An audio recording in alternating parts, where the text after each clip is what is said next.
Кытай элчиси Ду Дэвэндин Кыргызстандагы дипломатиялык ишмердүүлүгүнүн аяктаганына байланыштуу аны Жогорку Кеңештин төрагасы Нурланбек Шакиев кабыл алды.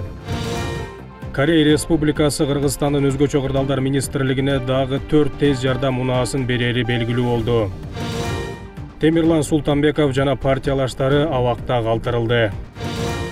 Бүгүн Жогорку Кеңештин төрагасы Нурланбек Шакиев Кытай элчиси Ду Дэвэнди Кыргызстандагы дипломатиялык ишмердүүлүгүнүн аяктап жаткандыгына байланыштуу кабыл алды. Бул тууралуу парламенттин басма сөз кызматы билдирди. Алгач төрага тажрыйбалуу элчи катары Кыргыз-Кытай кызматташтыгын жаңы деңгээлге көтөрүүгө көмөктөшкөнү үчүн Ду Дэвэнге ыраазычылык билдирди. Ошондой эле чек арадагы өткөрмө жайлардын иши тууралуу да сөз кылган төрага анын ичинен бедел өткөрмө пунктунун ачылышы соода байланышын өнүктүрүүгө өбөлгө түзөөрүн кошумчалады. Муну менен элчинин мындан аркы ишине ийгиликтерди каалаган төрага Кытай биздин негизги өнөктөшүбүз. Эзелтен эри шаркак жашаган эки элдин достугун чыңдоодо сиздей тажрыйбалуу элчилердин салымы чоң, деди ал. Ал эми элчи Ду Дэвэн Кыргызстандагы дипломатиялык ишмердүүлүгүнүн алкагында аткарылган иштер жана долбоорлор тууралуу сөз кылып, Кытай Кыргызстан менен кызматташтыкка өзгөчө маани берет, элчилер алмашканы менен калыптанган достук алака үзгүлтүксүз уланат. Алдыда бир алкак, бир жол долбоорунун жана башка эки тараптуу келишимдердин алкагында чоң пландар, ири иш-чаралар мерчемделген. Алардын бардыгы ийгиликтүү ишке ашат деген толук ишеничтемин, деди элчи айым. Эскерте кетсек, Ду Дэвэн 2019 жылдын март айында Кытайдын Кыргызстанда катайын жана толук ыйгарым укуктуу элчиси болуп дайындалган.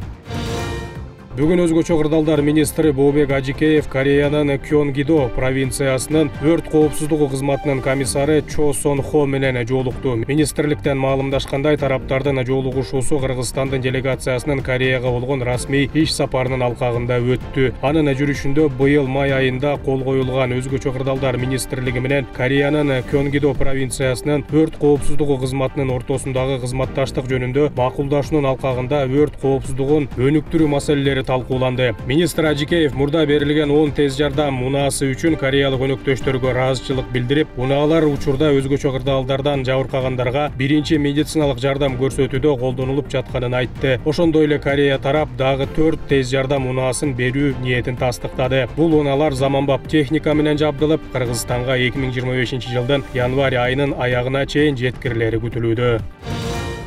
Өзгөчө кырдаалдар министрлигинин курулуш иштериндеги мыйзам бузууларга каршы кылмыш иштери козголду. Бул тууралуу башкы прокуратура билдирди. Мекеме маалымдагандай, аскер прокуратурасы тарабынан өзгөчө кырдаалдар министрлигинде жана анын ведомстволук мекемелеринде табигый кырсыктардын алдын алуу жана өзгөчө кырдаалдардын кесепеттерин азайтуу максатында курулган объектилеринин сапаты боюнча текшерүүлөр жүргүзүлдү. Анын жыйынтыгы менен өзгөчө кырдаалдардын алдын алуу жана жоюу боюнча капиталдык курулуш департаментине жана сел жана суу ташкындарынан кызматына 6 прокурорлук чара көрүү актысы келтирилип, алардын негизинде 1 миллион 808 миң сомду түзгөн мамлекетке келтирилген зыяндын орду толтурулду. Мындан тышкары курулуш иштеринин жүрүшүндө аныкталган одуно мыйзам бузуулар боюнча кылмыш жаза кодексинин ишенип берилген мүлктү ыйгарып алуу же коротуу, сапаты начар курулуш жана кызматтык жасалмачылык беренелери боюнча кылмыш иши козголгон. Такталгандай, Ысык көл облусунун Түп районуна караштуу Каркырайыл аймагындагы дамбаны курууда департаменттин жооптуу кызмат адамдары жергиликтүү жоопкерчилиги чектелген коомунун өкүлдөрү менен алдын ала сүйлөшүп алып, тийиштүү иш кагаздарына жалган маалыматтарды киргизүү менен курулуш иштеринин көлөмүн атайлап жогорулаткан. Анын натыйжасында мамлекетке 4 миллион 330 миң сом өлчөмүндө зыян келтирилген. Бишкек шаардык соту бүгүн Социал-демократтар партиясынын лидери Темирлан Султанбеков, партиянын Бишкектеги шайлоо штабынын башчысы Ирина Карамушкина жана партиянын тарапташы Роза Турксевердин ишин карады. Сот коллегиясы алардын бөгөт чарасын өзгөртүү боюнча арызды колдогон жок жана Свердлов райондук соттун чечимин күчүндө калтырды. Буга чейин райондук сот аларды 2 айга камакка алган. Аларга кылмыш жаза кодексинин шайлоочулардын добуштарын сатып алуу беренесине ылайык кылмыш иши козголгон.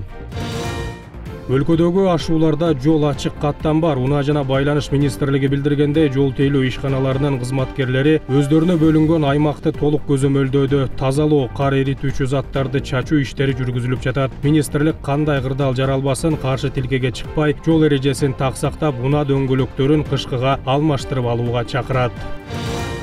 Улуттук банк элдик оозеки чыгармачылыкты жайылтуу, маданий мурасты сактоо жана улам кийинки муунга таанытуу максатында бүгүндөн тарта Айкөл Манас алтын коллекциялык монетасын жүгүртүүгө чыгарды. Айкөл Манас монетасынын алдыңкы бетинде ак мөңгүлүү ала тоонун алкагында соот кийип, ак кула атыны чаап бараткан Манас баатырдын образы чагылдырылган. Монетанын жогорку бөлүгүндө Айкөл Манас жазуусу бар. Ал эми оң жагында металдын сапаты жана монетанын салмагы түшүрүлгөн. Монетанын төмөн жагында анын номиналы жана сомдун графикалык белгиси көрсөтүлгөн. Монетанын арткы бетинде кыргыз жоокерлерин символдаштырган улуттук орнаменттердин алкагында өлкөнүн герби түшүрүлгөн. Монетаны тегерете Кыргыз Республикасынын улуттук банкы деген жазуу жайгашкан. Төмөн жагында анын чыгарылган жылы түшүрүлгөн. Айкөл Манас монетасы өлкө аймагында расмий төлөм каражаты статусуна ээ. Ар бир коллекциялык монета акрил капсулага салынып, сапат сертификаты менен бирге өзүнчө кутучага жайгаштырылган. Коллекциялык монета Улуттук банктын мекемелеринин кассаларында 123 400 сом баасында сатылат.